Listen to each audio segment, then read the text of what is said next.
여러분의 구독과 좋아요는 저에게 큰 힘이 됩니다. 다행히 비구스님은 자신의 방이 아닌 절 한켠에 있는 정원에 계셔서 부적은 받지 않아도 됐습니다. 부적을 입에 넣는 경험이 그렇게 유쾌한 경험은 아니잖아요. 수국이 조금 피어있는 정원에서 비구스님은 햇살 아래에 산들바람을 맞고 계셨습니다. 왠지 그날따라 비구스님의 모습에선 어딘가 쓸쓸함이 느껴졌습니다.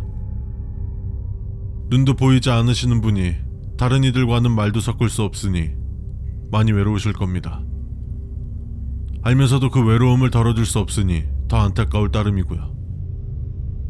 그래도 정해진 규율이 있어 따를 수밖에 없습니다. 저는 비구스님의 근처로 가서 손뼉을 2번 쳤습니다.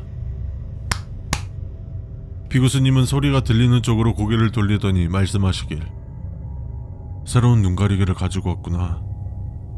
내 손에 주면 내가 알아서 할게. 저는 비구스님의 손에 눈가리개를 올려드렸습니다. 그러고 보니 오늘 제사 올린다던데 맞니? 그래, 너는 오고 나서 처음이지. 우리 절은 일반적인 절과 달라. 너가 다른 절을 가본 적이 있는지는 모르겠다만 직접 경험하지 않고서야 모를 테니 너나 나나 오늘은 고단한 하루가 되겠구나.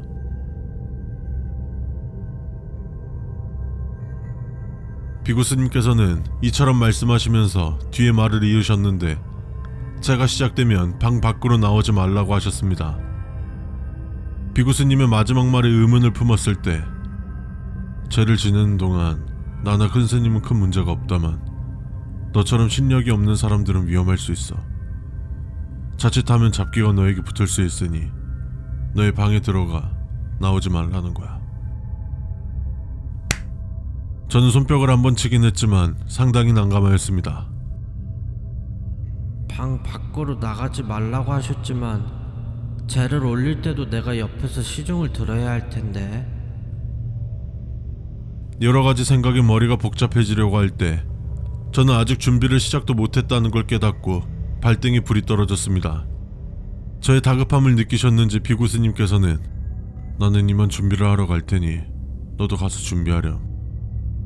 이렇게 말씀하시곤 제를 지낼 준비를 하시기 위해 자리를 떠나자 저는 빠르게 제단으로 달려가 제를 올릴 준비를 시작했습니다.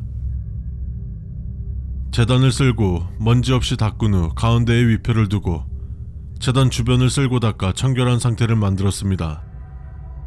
그 다음 금줄을 창고에서 가져오고 제기 그릇을 가져오기 위해 법당 구석으로 가 제기 그릇을 보관하는 장의문을 열었을 때 썩은 내가 풍겨보니 쥐가 죽어 있었습니다. 꺼림직한 마음이 들었지만 시간이 없기에 쥐의 시체는 신사 밖에 두고 제기 그릇은 물로 헹군 뒤 제단 뒤 양끝에 두었습니다.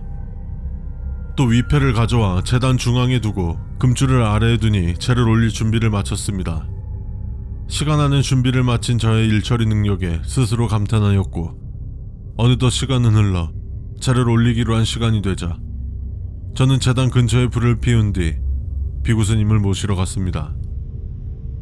비구스님은 의복을 입은 채로 저를 기다리고 계셨고 저는 인사를 드린 뒤 비구스님의 손을 잡아 제단으로 안내하기 위해 발걸음을 때려놓은 순간, 아이야, 내가 아까 했던 말 기억하지?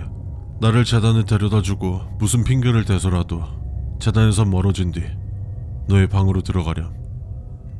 그리고 다음날 아침이 될 때까지 문을 열지 마. 알겠지? 그래, 매번 고맙구나. 날 잘 보살펴줘서.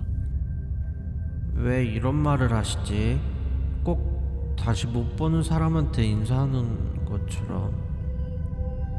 저는 좀 이상하긴 했지만 손뼉을 한번 친 후 제단으로 비구스님을 안내했습니다.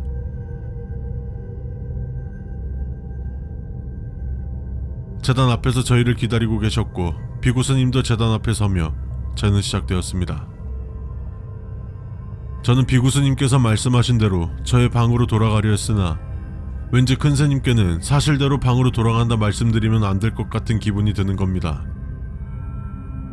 비구스님은 마치 저의 위치를 큰 스님께 알리면 안 된다 말씀하시는 것 같았기 때문입니다. 저는 갑자기 불안한 마음이 들어 슬그머니 자리를 뜨려고 하는데 아니나 다를까 큰 스님께서 슬금슬금 재단에서 멀어지는 저를 보시더니 하이야, 어딜 가니? 죄를 지내는 동안 너가 도와줘야 하는 일이 있단다.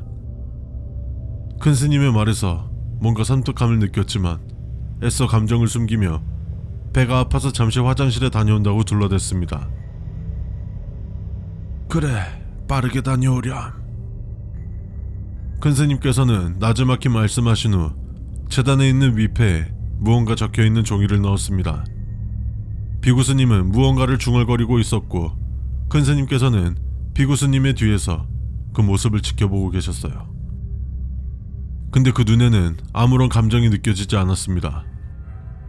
또한 큰 스님의 손에는 무언가 반짝거리며 빛나고 있었습니다. 자세히 보려던 찰나 갑자기 비구 스님이 자리에서 벌떡 일어나더니 이상한 소리로 말하며 제자리에서 뛰기 시작했습니다. 그 모습을 지켜보던 큰 스님도 조금 당황하신 것 같았습니다. 예상하지 못한 일이었다는 듯 말이죠. 이건 위험하다고 느낀 저는 빠르게 저의 방으로 도망쳤어요.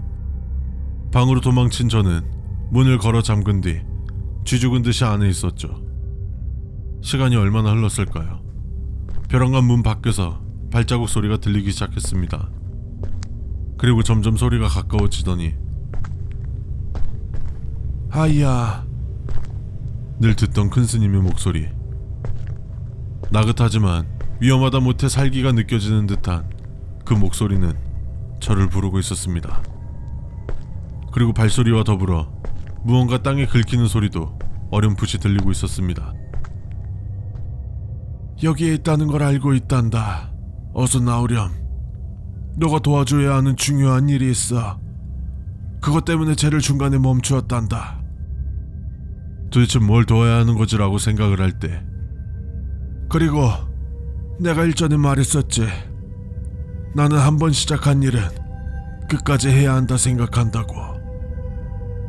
그러니 어서 나오렴. 그 어느 때보다 차가운 큰 스님의 한마디에 저는 심장이 떨어지는 느낌을 받았습니다. 저희 머릿속에는 도망쳐야 한다는 생각이 번쩍 들어 몰래 저의 방 창문으로 도망쳐 나왔어요.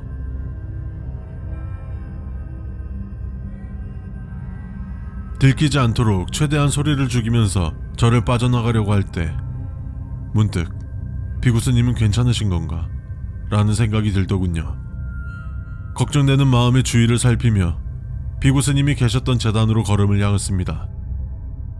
제가 몇 달 동안 생활하면서 익숙해졌던 절이 지금은 낯설다 못해 섬뜩해 더 이상 이곳에 머무르기 힘들 정도여서 당장이라도 뛰쳐나가고 싶었지만 비구스님을 혼자 두고 갈 수는 없었으니까요. 다행히 법당에 도착하기 전까지 누군가 따라오는 느낌이 들지 않았고 조심스럽게 법당의 문을 열었습니다. 절의 중심인 법당 안에는 진한 향의 냄새가 코를 찔렀고 수많은 촛불이 일렁거리며 중앙에 커다란 조각상이 서 있었는데 갑옷을 입은 피투성이 남자가 칼을 들고 눈을 부릅뜬 채 불쾌할 정도로 미소를 지으며 손에 누군가의 잘린 머리를 잡고 있는 형상이었습니다. 근데 칼이 들어있어야 하는 칼집에 칼이 없었습니다. 갑자기 사라진 칼의 행방에 신경이 쓰여 동상을 살펴보니 마치 살아있는 것 같은 눈과 마주쳐 소름이 돋더군요. 저는 바로 시선을 다른 방향으로 돌렸습니다. 그때 동상 뒤쪽에 무언가 있어 자세히 보니 그건 피를 흘리며 쓰러져 있는 비구스님이었어요. 스님! 저는 당황한 탓에 비구스님께 말을 걸었습니다.